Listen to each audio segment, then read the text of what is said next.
नमस्कार, मी संस्कृती आणि आपण पाहत आहात नवा मराठा। केंद्र शासनाच्या सूक्ष्म, लघु आणि मध्यम उद्योग मंत्रालयामार्फत 2008 सालापासून राबवण्यात येत असलेली पंतप्रधान रोजगार निर्मिती कार्यक्रम योजना बेरोजगार तरुण आणि महिलांसाठी स्वयंरोजगाराची एक उत्तम संधी आहे। या योजनेअंतर्गत स्वतःचा नवीन उद्योग सुरू करण्यासाठी आर्थिक सहाय्य दिले जाते। पंतप्रधान रोजगार योजना आणि ग्रामीण रोजगार निर्मिती योजना या दोन जुन्या योजनांचे एकत्रीकरण करून PMEGP योजना तयार करण्यात आली आहे।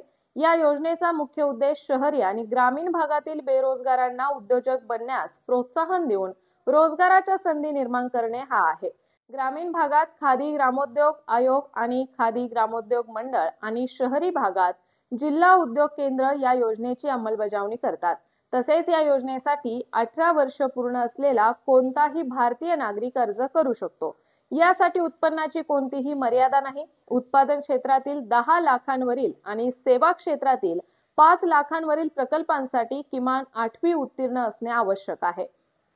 या योजनेअंतर्गत मिळणारे अनुदान हे प्रवर्गानुसार बदलते। सामान्य गटासाठी शहरी भागात 15% आणि ग्रामीण भागात 25% अनुदान मिळते, तर विशेष गटातील लाभार्थ्यांना शहरी भागात 25% आणि ग्रामीण भागात 35% पर्यंत अनुदान दिले जाते। हे अनुदान मार्जिन मनी म्हणून ओळखले जाते आणि ते 3 वर्षांसाठी बँकेत ठेवले जाते आणि व्यवसाय यशस्वीरित्या सुरू राहिल्यास कर्ज खात्यात जमा केले जाते। तसेच PMEGP अंतर्गत नवीन उत्पादन प्रकल्पासाठी कमाल 50 लाख रुपये आणि सेवा प्रकल्पासाठी कमाल 20 लाख रुपयांपर्यंतच्या खर्चाच्या प्रकल्पांना अर्थसहाय्य मिळू शकते। एकूण प्रकल्प खर्चाच्या 5 ते 10% रक्कम लाभार्थ्याला स्वतः उभारावी लागते, तर उर्वरित रक्कम बँक कर्ज म्हणून दिली जाते। कर्जाची परतफेड 3 ते 7 वर्षांच्या कालावधीत करायची असते आणि व्याजदर बँकेच्या नियमानुसार असतो।